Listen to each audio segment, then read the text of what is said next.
Welcome back to Walsall Fan TV and the Joy and the Pain podcast, part of the TalkSport network. Today we're looking at the new teams coming into League Two, and we have a team from 2019 who've come back to join us. And representing Morecambe is Joel Shooter. Hi, Joel. Hi, thanks for having me on. It's cool, mate. It's cool.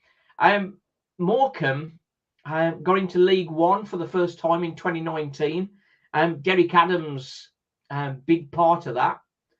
And then it was an interesting playoff final for you. Yeah. It was a late penalty, wasn't it? Yeah, back in 2021 it was actually, but yeah, that was the next one, yeah. Yeah, no, but yeah, no, it was one of those. Yeah, sorry, yeah, my mistake. No, but yeah, it was one of those. I mean, look, I think if I look back at our entire season, we finished fourth. We finished 8 points above Newport. I think we deserved to go up. We were very unlucky not to. There was a bit of a harsh red card in a crunch game against Bolton that ended up seeing us lose that game. So it was, we were very unlucky to miss out. And yeah, look, it can't be denied that on the day, we got a bit fortunate. We were lucky not to concede a penalty in the first half. And then the penalty that we do win is a bit fortunate. But I think overall throughout the season, we deserved it. And, it's like in playoff games, it's not all about, playing your most attractive football. You're playing your nice football wins your games and gets you in that position throughout the season. But when it comes to those one-off games, you need to dig in and grind it out. And, I remember just in those last 15 minutes after Carlos scored the penalty, it was a wall. Newport would never score, and we were just booting everything away from our box. It was proper grit and just holding on and seeing it over the line. But yeah, I have to say it's one of the best days of my life that day. I bet it was. It was Newport, wasn't it? You beat in the playoff final. Yeah, it was indeed. Yeah, I mean they'd had a good season as well, but just coming out, it comes down to on the playoff final. It's just about grinding out on the day, isn't it? Yeah. It could go either way. I think we've seen this year in the playoffs in League Two, League One, and that sort of stuff, all going down to penalties. Same with the Championship one as well, wasn't it? Tough stuff. Derek Adams, he's got a great reputation as a manager, but it must have been very frustrating for you. After getting promoted to League One, he decided to disappear and went to Bradford. Yeah, the whole kind of managerial sagas we've had over the past couple of years have been very frustrating because ultimately, I mean, you look at Bolton's probably not the right comparison because they have a lot more money at their disposal. But you look at how Cheltenham and Cambridge have done. Yeah.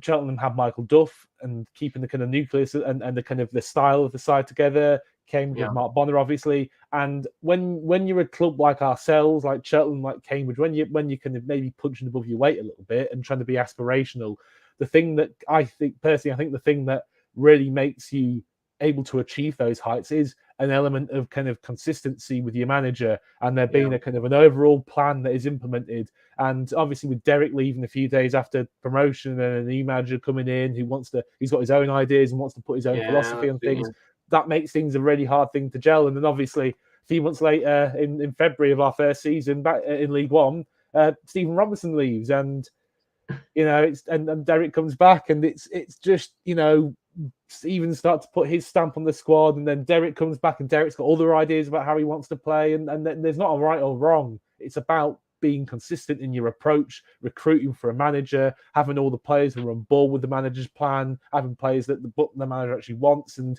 that's all gotten a little bit tangled over the past couple of years. So it is frustrating, but we are where we are now. We've got Derek. It seems like he might be in for the longer haul now. He's stuck with We hope so. We hope so for your sake. He kept you up, didn't he, in 2022? But this year, sort of, you put a good fight of it, won 3 of the last 5 games, but it just wasn't quite to be, was it? No, I mean, we finished with a couple of points more this season, actually. But I think you'd have to say last season, the previous season in League One, there were some teams who just absolutely tanked. So that's why we could get away with that the lower points table. But yeah, this season just gone. I think, like you say, we had a little bit of a renaissance around January, and then arguably our best striker and arguably our best player, Kieran Phillips, got injured and he was out for the season. And yeah, he's probably got Kieran Phillips. That's the Kieran Phillips who was at Walsall, isn't he? No, I've forgotten about that, but yeah, he was, and I think he did an okay. It sounds like he did an okay job at Walsall, but he really blossomed when he came to us. Derek found a good role from the side. We were playing a system that we he had him working up with Cole Stockton. That was starting to turn out quite well. He had a good relationship with people like Jensen Weir coming forward from the field.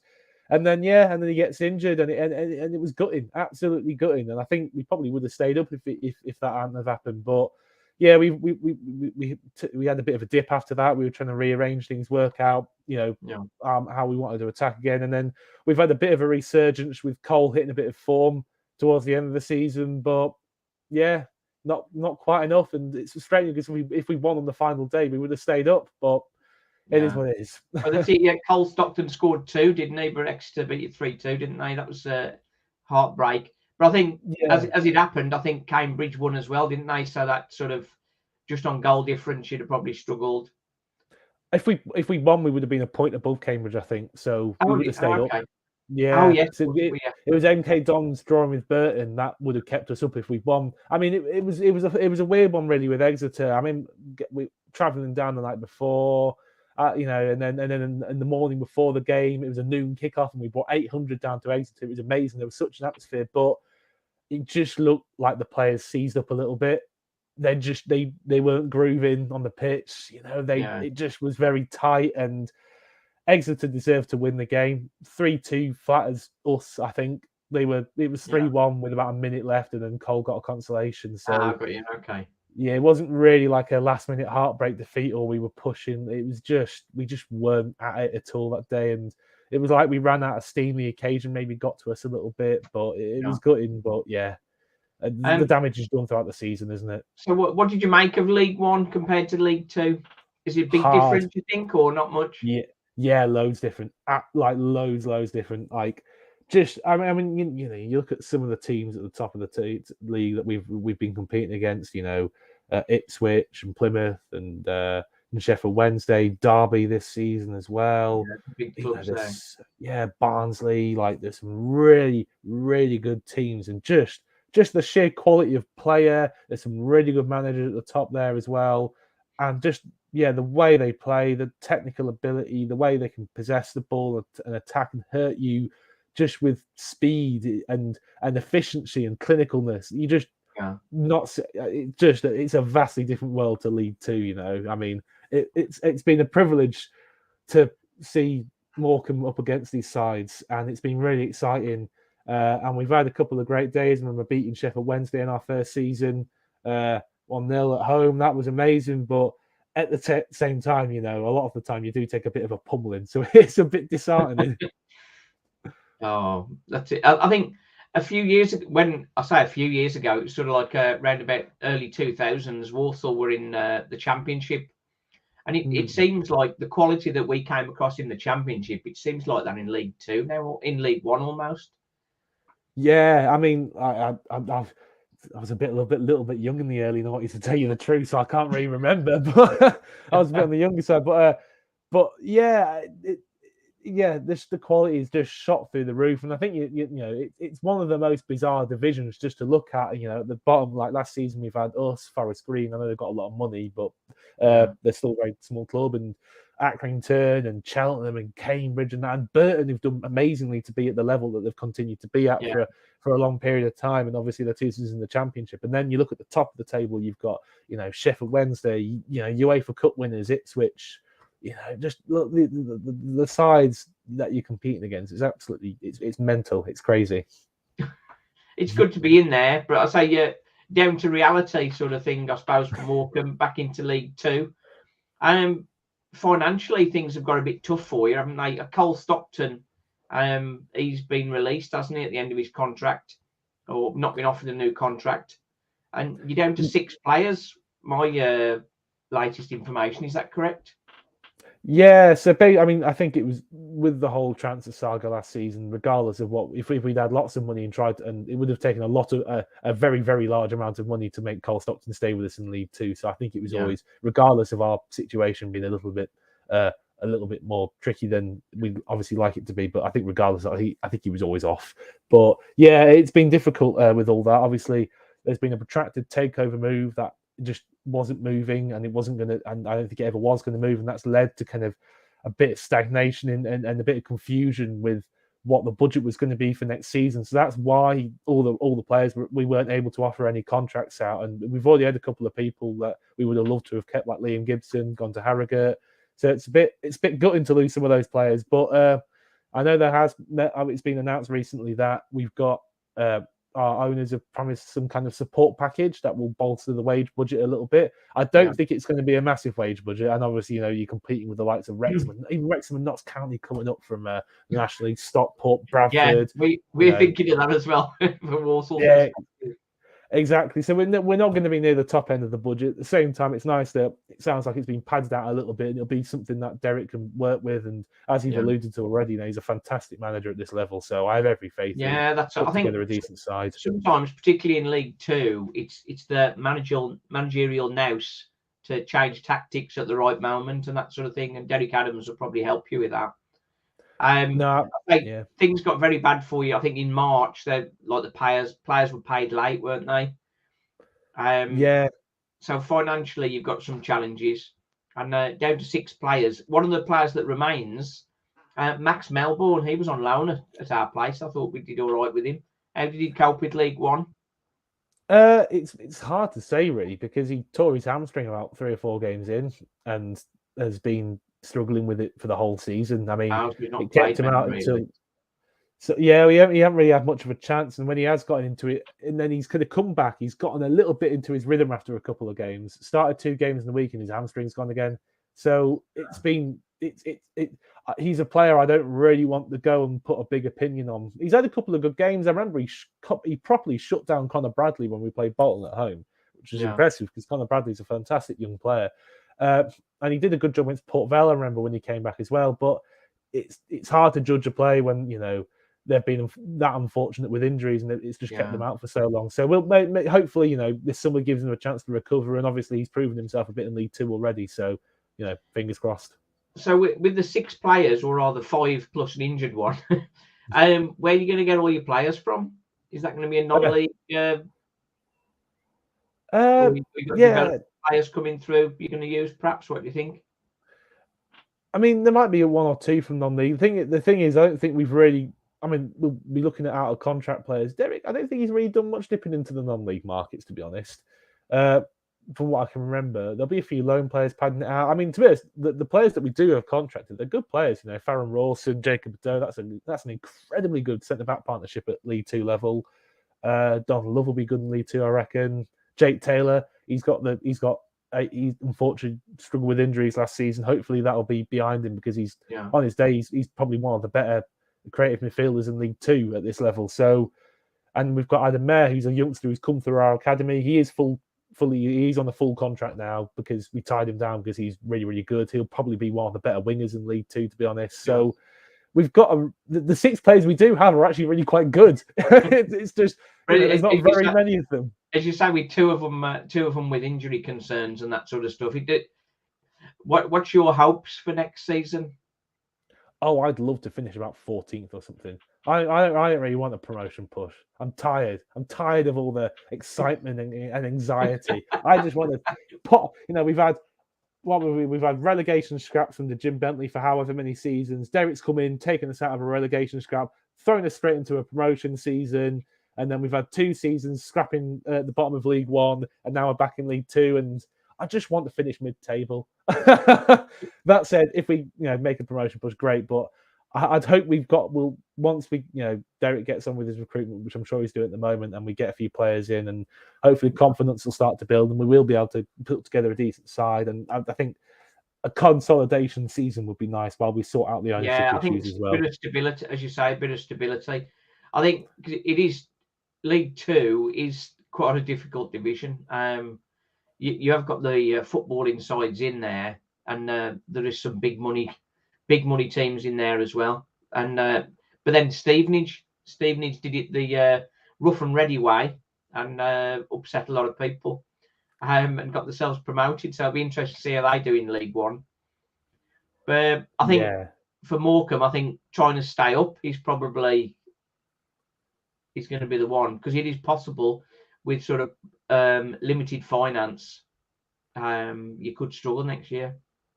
Yeah, no, we've seen it with sides like Chesterfield in the past, and teams the way they can kind of sink. Southend have obviously sunk very fast. Scunthorpe has sunk fast. So I think it's just making sure that we're not in that situation. I think obviously key to that is we've got a very good manager, and I think now he's not got a properly minuscule budget. Now it's been given a little bit of a boost. I'd like to think it will give him enough to hopefully keep us clear of relegation, and then also just build on that, get the move get the takeover sorted to whoever's going to be taking it over, and just give us a platform to get some money coming in. You get some money coming in. Is it Tyson Fury? He's a big fan of yours.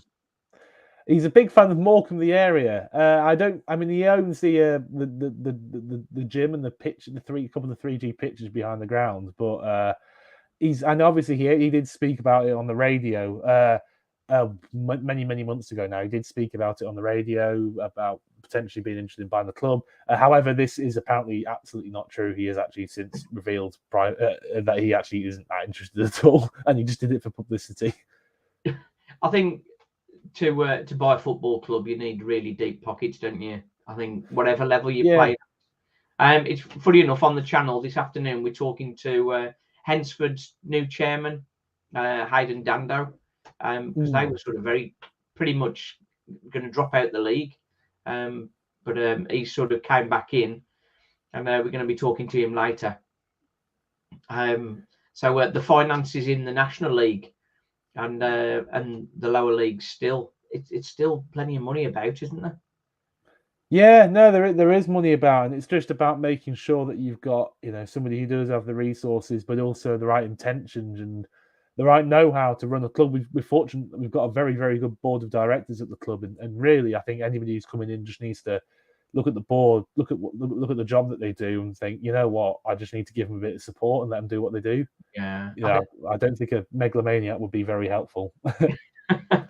Well, you probably know of Crawley and what happened with Crawley. They're guys that came in, crypto dealers and that sort of stuff, and that's been a bit of a tortuous journey for the Crawley fans. Warsaw's directorship and that has sort of had some criticism, but with our new owners, I think a bit more stability is coming. We've certainly not got they're not massive financial backers, not the likes of the Wrexhams and the likes, but it's sort of fighting with a decent budget, I think. Well, that's the thing. Decent budget, get a good manager in, smart bit of recruitment, and you can do a fair bit in League Two with that. Yeah, that's it. I think for Walsall finished 16th. I think we were hoping for a top 10, top 7 finish, but we sort of, similar to you guys, really, we sort of fell away. We had Danny Johnson on loan from Mansfield, and they took him back in January and wouldn't let us have him. So we sort of plummeted from that point, really, and I suppose did well not to fall all the way in some respects. But that's been good, Joel. Good luck for the season, and the Bradford, you'll be wanting to beat them, I should think, after Adams went to Bradford. And Accrington came down as well, didn't they? Accrington came down, thank God. I don't think I'm going to live with it if they stayed up. But Accrington's a bit of a rival for you, aren't they? Yeah, I mean, it's a funny one with Accrington because you go back to the 80s and the 90s, they weren't particularly, it was more kind of Southport and Lancaster City, but just in the years since, us and Accrington have generally been in the same division quite a lot, and a lot of the time have been the closest rivals. So it really has blossomed a bit of a good bit of a rivalry, stoked up by the fact that we didn't beat them for about 10 years when we were initially got promoted to League Two. So that definitely that made it very, very annoying. But then, like you say, Bradford. We've had some great games with Bradford over the years because Bradford's got a bit of a relationship with Morecambe. I think traditionally it was, where a lot of people holidayed from Bradford. They went to Morecambe quite a lot, obviously back in the 60s and 70s and all that. So there's a bit of a standing relationship. And then obviously you've got all the Derek stuff. And I would like nothing more than us to beat Bradford at Valley Parade just to cup his ear. That will make me very, very happy. I bet Derek Adams would like that as well. Just got a comment from Matt Forsyth that's sort of watching along with us. Seaside away day, hopefully a sunny Saturday game. That's what we're looking for. Yeah, fingers crossed. I mean, obviously, probably be middle of December then. That'd probably. Oh, obviously. Well, I think I remember last time. Obviously, it was the COVID season, so it was kind of irrelevant. But I remember the last time we had Walsall at home, it was absolutely pelting it down with rain. I remember watching it on iPhone. I'm just thinking how the players actually managed to take a first touch in this. But yeah, hopefully, a sunny one. I know, I think it's got a relatively good reputation as an away day, Morecambe. But so yeah, hopefully it's a decent day. Yeah, I hope so. Yeah, good luck for the season and keep well, mate. Nice one. Cheers, you too. Thank you. Walsall Fan TV, and the mantra of the channel is the joy and the pain, which as a Morecambe fan, you've sort of experienced that as well, as Mouse fans do, I think. Yeah, I mean, that's what football's about, isn't it? Joy and pain. But I always think at the end of the day, the joy's not worth it if you ain't got a bit of pain in the first place, you know. Well, that's it. You've got to endure the pain. You've got to endure the pain to truly enjoy the joy. Exactly. Getting whipped at the bottom of League Two for about a decade made that promotion in 2021 really, really sweet. Nice one. That's been brilliant having you on, Joel. Thanks for coming on. Yeah, Wolves Fan TV. Thanks for watching. Cheers, boys. Thank you.